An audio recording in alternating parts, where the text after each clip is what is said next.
आपने जब शास्त्री जी की बात करी, एक और बहुत इंपॉर्टेंट कोइंसिडेंस है जो जनता को जानना जरूरी है, और उससे जानने से पूरी तस्वीर भी साफ हो जाती है। शास्त्री जी के बाद किसकी मौत हुई थी 15 दिन के बाद? अचानक मेरे ध्यान में नहीं आ रहा। होमी जहांगीर भाभा। ओहो, यस यस, इट और वाज अ कोइंसिडेंस। ठीक है, क्या करते थे वो, आप बताइए मेरे को, क्या थे वो? भारत के आज जो कुछ भी रक्षा है और जो कुछ भी भारत का परमाणु कार्यक्रम है, वो उनकी वजह से। ठीक। सारा भाई। अंतरिक्ष। अंतरिक्ष। ठीक। अब मैंने आपको बोला कलाम से नफरत करती थी सोनिया जी। जब क्रायोजेनिक इंजन बन रहा था, प्रोटोटाइप तैयार हो गया था और सक्सेस हो गई थी, उसको बनाना था, तो किसको जेल करा गया? नामबियार साहब। नंबी नारायण सर को, इसरो के साइंटिस्ट को। नंबी नारायण को जेल किसने भेजा? श्री कुमार आईपीएस। श्री कुमार आईपीएस नंबी नारायण को जेल भेजने के बाद कहां प्रमोट हुए? Police chief Gujarat. Police chief Gujarat बनने के बाद उन्होंने क्या करा? हाथ धो के नरेंद्र मोदी और अमित शाह के पीछे लग गए। आपने क्या करा था? आपने वहां भाभा और साराभाई को खत्म किया, इंडिया का डिफेंस और अंतरिक्ष। यहां आपने क्रायोजेनिक इंजन के बनाने वाले को रिजेक्ट किया, और भारत को क्रायोजेनिक इंजन की सप्लाई देने के लिए रशिया तैयार हो गया था, लेकिन आपने उन्हें हटा के वो ऑफर लिया ही नहीं, और आप डिपेंडेंट रहे किस पे? विदेशी ताकतों पे क्रायोजेनिक इंजन के लिए। आ रही है बात समझ में? भाई साहब, बहुत गहरी बात बोल रहा हूं मैं, बिल्कुल समझ बिल्कुल। में आ रही बात? तो अब आप आते हैं इंदिरा गांधी की कैबिनेट की जब बात होती है, तो इंदिरा गांधी की कैबिनेट कौन कंट्रोल कर रहा था? जो भी मंत्री थे, इंदिरा गांधी, क्योंकि इंदिरा गांधी के बारे में बोला जाता है गूंगी गुड़िया, लेकिन उनकी छवि बनाई गई आयरन लेडी की। सैम मानेकशॉ अगर मजबूत नहीं होते तो इंदिरा गांधी तो बांग्लादेश लड़ाई लड़ने की हैसियत ही नहीं थी उनकी। ये तो हमारी फौज के चीफ थे जिनकी बदौलत हम बांग्लादेश खेल गए। और उसके बाद क्या हुआ? उसके बाद आपने समझौता करा और पाकिस्तानी सोल्जर्स को फ्री में छोड़ दिया, अपने सोल्जर्स मांगे ही नहीं। तो 1968 फरवरी के बाद 26 मई 2014 तक भारत को कौन चला रहा था? दुनिया में, मैंने आपको जैसा कहा, मैं कई बार समझाता हूं, जो एक अचूक हथियार है, और ये आज का नहीं है, सदियों से, हजारों सालों से है, वो एक महिला होती है, जिसको आज आप हनी ट्रैप के नाम से भी जानते हैं। जितने भी रक्षा के केसेस हैं, चाहे इसरो साइंटिस्ट हो, चाहे फौज के हो, चाहे नेवी के हो, अफसर जो पकड़े जाते हैं, सब हनी ट्रैप में होते हैं ना। सबके पीछे एक महिला का ही हाथ होता है ना। तो भाई साहब, मेरे को ये बात बता दीजिए, फरवरी 1968 से 26 मई 2014 तक भारत को चला कौन रहा था? भारत को चला रहा था सीआईए, और सीआईए का जो घोड़ा है उसका नाम है आईएसआई। हम्म। आपने जहां सत्ता बदली, आपने जहां पीएमओ को फूल प्रूफ करा, जहां से अब कोई जानकारी लीक नहीं होती, ऐसा करते ही पाकिस्तान के हाथ में कटोरा आ गया, और आईएसआई की कोई मान्यता नहीं रही, और पाक फौज आप आपस में लड़ रही है। आपने कंट्रोल हटाया था केवल। अच्छा, आप इसको 68 से ही लेके चलेंगे या इसको शास्त्री जी के ठीक बाद से लेके चलेंगे? नहीं, मैं इसको शास्त्री जी के पास से लेके चलूंगा, क्योंकि वो एजेंसीज की लड़ाई थी। केजीबी कंट्रोल करे या सीआईए भारत को कंट्रोल करे, क्योंकि भारत में असीम संपदा थी। भारत जितना गरीब रहेगा इन्हीं का फायदा है। भारत गरीब रहेगा, भिखमंगा रहेगा तो फायदा सीआईए और अमेरिका का है।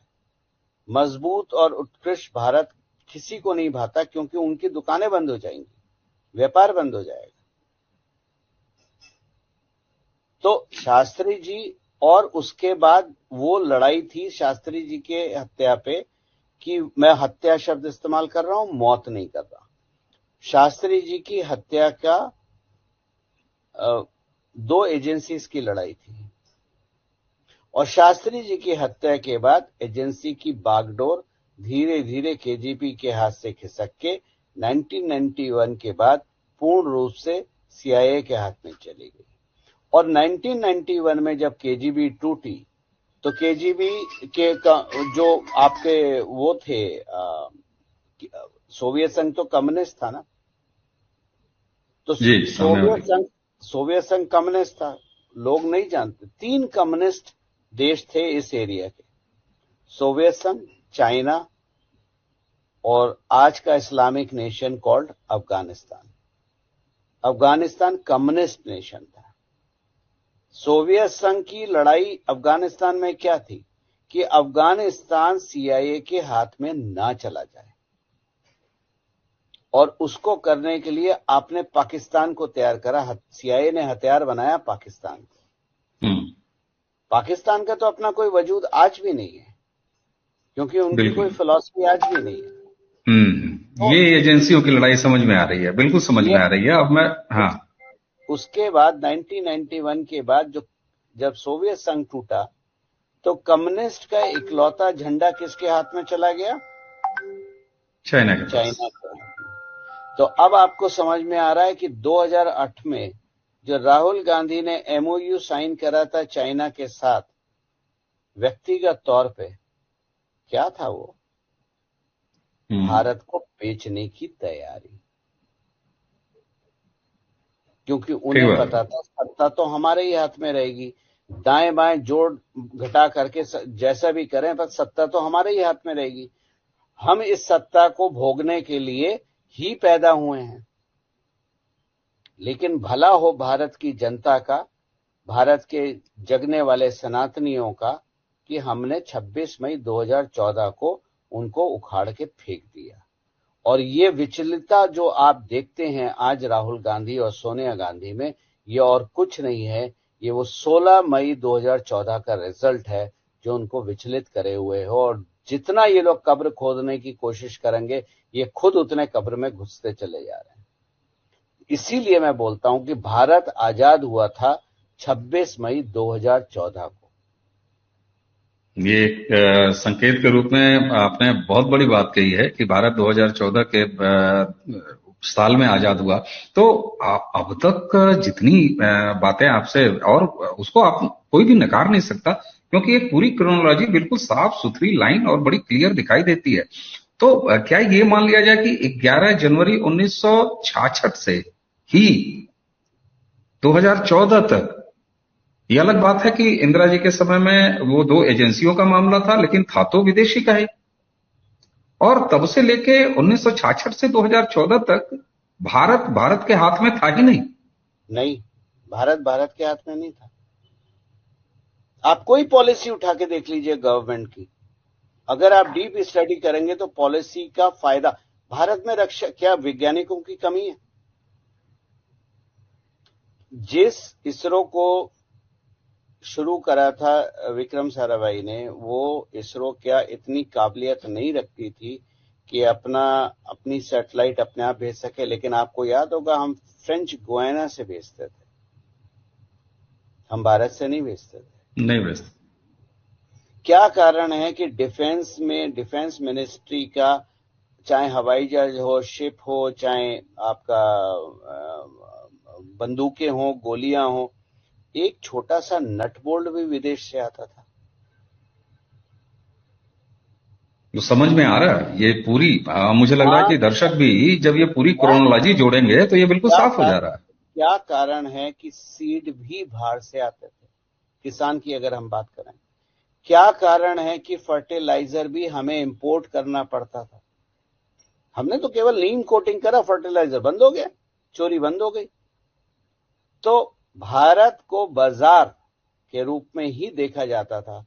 और यही कारण है कि संसद में खड़े होके राहुल गांधी ने बोला था मेक इन इंडिया फ्लॉप है, मेक इन इंडिया संभव नहीं है, मेक इन इंडिया हो ही नहीं सकता।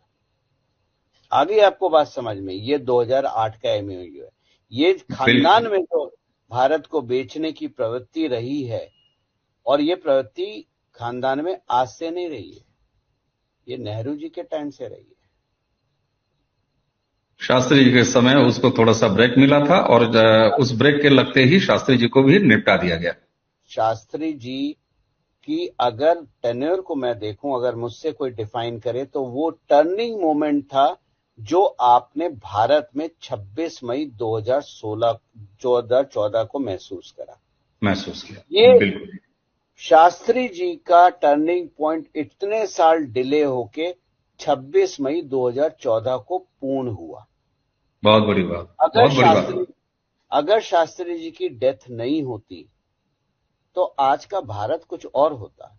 और अगर कॉन्स्टिट्यूएंट असेंबली का रिजल्ट माना जाता तो 15 अगस्त 1947 को सरदार पटेल प्रधानमंत्री होते। और अगर असली में गांधी जी ने टांग ना अड़ाई होती तो भारत 1943 में आजाद होता और श्री सुभाष चंद्र बोस भारत के प्रथम प्रधानमंत्री होते। गौरव जी, ये सारी चीजें जिस तरीके से क्रमवार और एकदम बिल्कुल जिसको कहते हैं ना कि एक लाइन, एक सिरे से बिल्कुल जोड़ देना, एक जंजीर तैयार कर देना, मुझे लगता है कि इस पूरी बातचीत को सुनने के बाद हम कोई निष्कर्ष रखें इसकी कोई आवश्यकता ही नहीं है। दर्शक खुद उन सारी चीजों को जब एक कड़ी को दूसरे कड़ी से जोड़ेंगे तो 1947 से शुरू हुई कहानी, जो कि 2 साल के लगभग शास्त्री जी में ब्रेक पाती है, उसके बाद सीधे 2014 में आके खत्म होती है।